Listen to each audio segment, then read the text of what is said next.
क्या आपने कभी अपना प्रतिबिंब जल में देखा है? कितना सुंदर प्रतिबिंब दिखता है ना? इसका कारण क्या है?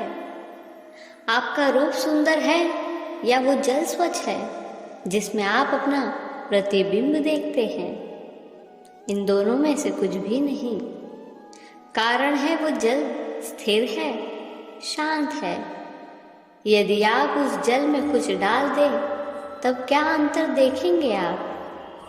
वही जल है, वही रूप है, किंतु ये स्थिर नहीं है, शांत नहीं है, और इसी कारण आप उस अस्थिर जल में अपना प्रतिबिंब नहीं देख पाते हैं। क्रोध के साथ भी यही होता है।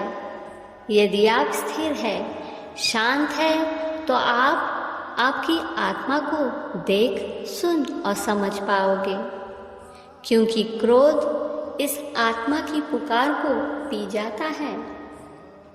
एक क्रोधित आदमी अपना मुंह जब खोलता है तो अपनी आंखें बंद कर देता है। ध्यान रहे, हर बार जब आप गुस्सा हो जाते हैं तो आप अपनी शरीर को जहर देते हैं।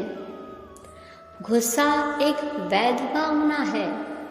यह केवल खराब होता है जब ये नियंत्रण लेता है और आपको ऐसी चीजें करवाता है जो आप नहीं करना चाहते हैं। इसलिए अपने क्रोध पर वश रखें। कहीं ऐसा ना हो कि मूर्खता के कारण जन्मा ये क्रोध आपको पश्चाताप के अंत तक ले जाए। पानी को कितना भी गर्म कर ले, पर वह थोड़ी देर बाद अपने मूल स्वभाव में आकर शीतल हो जाएगा। इसी प्रकार हम कितने भी क्रोध में, भय में और शांति में रह ले, थोड़ी देर बाद बोध में, निर्भयता में और प्रसन्नता में हमें आना होगा, क्योंकि यही हमारा मूल स्वभाव है। इतना ऊर्जा संपन्न जीवन परमात्मा ने हमें दिया है। स्वयं का तो क्या, लाखों लोगों का कल्याण करने के निमित्त भी हम बन सकते हैं। जरूरत है स्वयं की शक्ति और स्वभाव समझने की। जीवन पथ पर अगर कोई सबसे बड़ी बाधा है, वो है निराशा। हम थोड़ी देर में ही परिस्थिति के आगे घुटने टेककर उसे अपने ऊपर हावी कर लेते हैं। किसी संग दोष के कारण, किन्हीं बातों के प्रभाव में आकर निराश हो जाना, यह संयोग जन्य स्थिति है। आनंद, प्रसन्नता, उत्साह, उल्लास और सात्विकता मूल स्वभाव तो हमारा यही है।